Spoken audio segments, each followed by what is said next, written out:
1 Samuel 17. Now the Philistines gathered their forces for war and assembled at Soko in Judah. They pitched camp at Ephsdammim, between Soko and Azekah. Saul and the Israelites assembled and camped in the valley of Elah and drew up their battle line to meet the Philistines.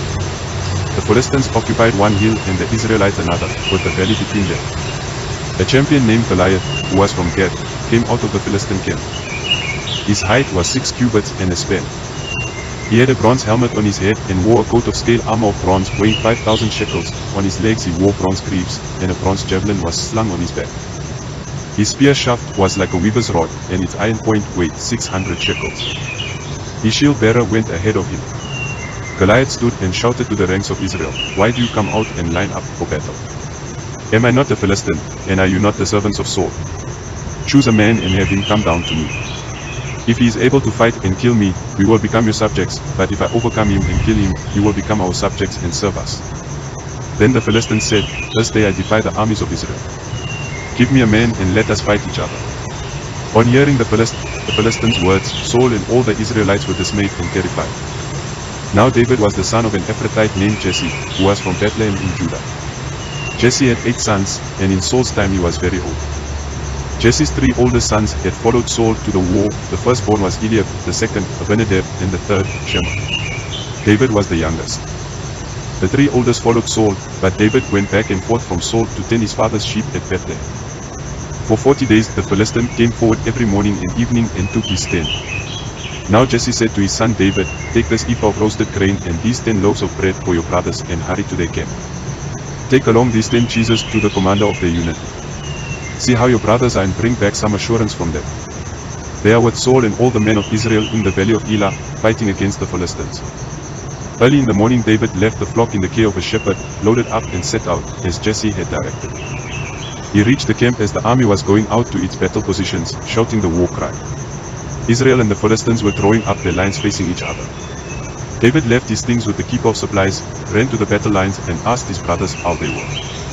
As he was talking with them, Goliath, the Philistine champion from Gath, stepped out from his lines and shouted his usual defiance, and David heard it. Whenever the Israelites saw the man, they all fled from him in great fear. Now the Israelites had been saying, "Do you see how this man keeps coming out? He comes out to defy Israel. The king will give great wealth to the man who kills him. He will also give him his daughter in marriage and will exempt his family from taxes in Israel." David asked the men standing near him, "What will be done for the man who kills this Philistine and removes this disgrace from Israel? Who is this uncircumcised Philistine that he should defy the armies of the living God?" They repeated to him what they had been saying and told him, "This is what will be done for the man who kills him." When Eliab, David's oldest brother, heard him speaking with the men, he burned with anger at him and asked, "Why have you come down here? And with whom did you leave those few sheep in the wilderness? I know how conceited you are and how wicked your heart is. You came down only to watch the battle. Now what have I done?" Said David, "Can't I even speak?" He then turned away to someone else and brought up the same matter, and the men answered him as before. What David said was overheard and reported to Saul, and Saul sent for him. David said to Saul, "Let no one lose heart on account of this Philistine. Your servant will go and fight him." Saul replied, "You are not able to go out against this Philistine and fight him. You are only a young man, and he has been a warrior from his youth." But David said to Saul, "Your servant has been keeping his father's sheep. When a lion or a bear came and carried off a sheep from the flock, I went after it, struck it and rescued the sheep from its mouth. When it turned on me, I seized it by its hair, struck it and killed it. Your servant has killed both the lion and the bear. This uncircumcised Philistine will be like one of them, because he has defied the armies of the living God. The Lord who rescued me from the paw of the lion and the paw of the bear will rescue me from the hand of this Philistine." Saul said to David, "Go, and the Lord be with you."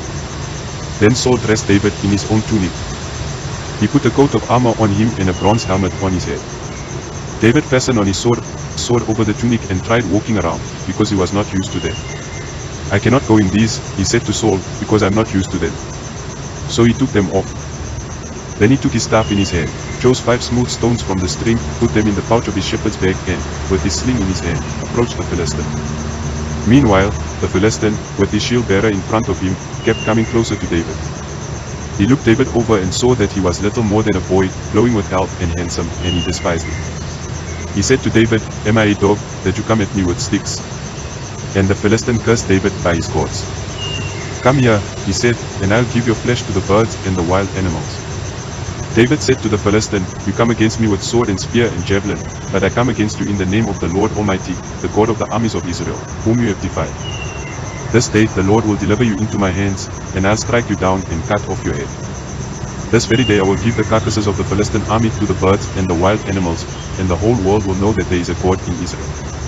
All those gathered here will know that it is not by sword or spear that the Lord saves, for the battle is the Lord's, and he will give all of you into our hands." As the Philistine moved closer to attack him, David ran quickly toward the battle line to meet him. Reaching into his bag and taking out a stone, he slung it and struck the Philistine on the forehead. The stone sank into his forehead, and he fell face down on the ground. So David triumphed over the Philistine with a sling and a stone. Without a sword in his hand, he struck down the Philistine and killed him. David ran and stood over him. He took hold of the Philistine's sword and threw it from the sheath. After he killed him, he cut off his head with the sword. When the Philistines saw that their hero was dead, they turned and ran. Then the men of Israel and Judah surged forward with a shout and pursued the Philistines to the entrance of Gath and to the gates of Ekron. Their dead was strewn along the Shaaraim road to Gath and Ekron. When the Israelites returned from chasing the Philistines, they plundered their camp. David took the Philistines' head and brought it to Jerusalem. He put the Philistines' weapons in his own tent. As Saul watched David going out to meet the Philistine, he said to Abner, commander of the army, "Abner, whose son is that young man?" Abner replied, "As surely as you live, your majesty, I don't know." The king said, "Find out whose son this young man is." As soon as David returned from killing the Philistine, Abner took him and brought him before Saul, with David still holding the Philistine's head. "Whose son are you, young man?" Saul asked him. David said, "I am the son of your servant Jesse of Bethlehem."